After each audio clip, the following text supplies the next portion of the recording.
శ్రీకాకుళంలో నిస్వార్థంగా సేవలు అందిస్తున్న వ్యక్తులను గౌరవించడం తమ లక్ష్యమని స్టార్ వాకర్స్ క్లబ్ ప్రతినిధులు ఇందిరా ప్రసాద్, జోగినాయుడు, చలపాక సూర్యరావు తెలిపారు. శ్రీకాకుళం ప్రభుత్వ డిగ్రీ కళాశాల ఆవరణలో స్టార్ వాకర్స్ క్లబ్ ఆధ్వర్యంలో ప్రత్యేక సత్కార కార్యక్రమం నిర్వహించారు. ఈ కార్యక్రమంలో జలవనరుల శాఖలో ఎగ్జిక్యూటివ్ ఇంజనీర్గా పదోన్నతి పొందిన గణిరాజును, అలాగే ప్రముఖ ఆర్ఎంపీ వైద్యుడు డాక్టర్ వందన సిమ్మను ఘనంగా సత్కరించారు. ఇటీవల శ్రీకాకుళంలో వ్యాపించిన అతిసార వ్యాధి సమయంలో సేవలందించిన డాక్టర్ సిమ్మన్న ప్రజల అభిమానాన్ని సంపాదించుకున్నారని వ్యక్తులు కొనియాడారు. ఇక పేదల వైద్యునిగా పేరుగాంచిన ఆయన 3 దశాబ్దాలుగా ప్రజలకు వైద్య సేవలు అందిస్తూ అనేక మందికి ప్రాణదాతగా నిలిచారని తెలిపారు. సమాజంలో సేవా భావాన్ని పెంపొందించేందుకు వాకర్స్ క్లబ్లు వేదికలుగా నిలుస్తున్నాయని, ప్రతి ఒక్కరూ సామాజిక సేవకులుగా మారాలని వాకర్స్ క్లబ్ ప్రతినిధులు పిలుపునిచ్చారు. ఇప్పుడు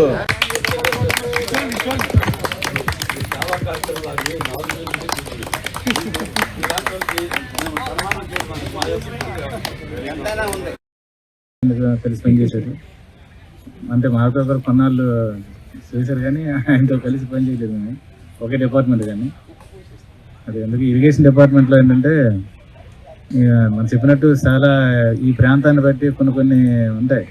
అంటే లోకలైజేషన్లో కమ్యూనిటీ ఒకటి ఉంటుంది, ప్రాంతం, ఇవన్నీ రకరకాల రాజకీయాలు ఉంటాయి. మన జిల్లా కంటే మనకు కావాల్సిన వనరులన్నీ ఉన్నాయి. మన ఇరిగేషన్ అయినట్లయితే అలాగే మన జిల్లాలో ఒక ఆయన వచ్చినట్టు ఒక రిటైర్ అయిపోయి చనిపోయారు ఒక ఆయన, సీఎం పట్నాయక్ గారు అని. ఆయన ఈ జిల్లాకి ఎంతో సేవ చేశారు. బట్ ఆయనకి గుర్తింపుగా ఒక్కటి కూడా ఎక్కడ ఒక స్మారక చిహ్నం కానీ ఆయన పేరుతో ఒక పెట్టలేదు.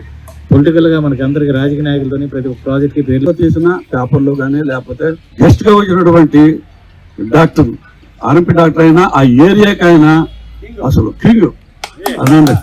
కనుక ఆయన చేసిన సేవలు అక్కడ అద్భుతంగా ప్రజలు అనుభవిస్తున్నారు, ప్లస్ వాళ్ళు ఆయనకి గౌరవిస్తున్నారు. ఈ విధంగా డాక్టర్గా అయితేనే, ఈవెన్ వాకర్గా అయితే ఎవరైతే చక్కగా సేవలు చేస్తారో వాళ్ళకి అద్భుతమైన సేవ ప్రజల్లోనూ సమాజంలోనూ ఉంటుంది.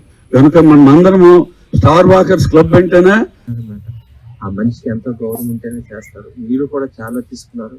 అందులో ఎంతో కష్టపడి మా గురువు గారు కూడాను మేము సన్మానం చేసిన తప్పగా మా గురువు గారు ముగ్గురు వస్తుంటారు, పొంగనాటి గారు.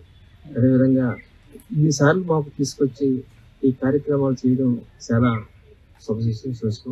తర్వాత జోగినాయుడు గారు కూడా మొన్న ఆ యొక్క ఈ దేహ ఇంత ఘనంగా మీరు చేస్తున్నారా ఇలాంటి కార్యక్రమాలు, కానీ ఆయన అమ్మవారి ఆశీస్సుగా ఈరోజు మన మెంబర్ డిఈ గణరాజు గారు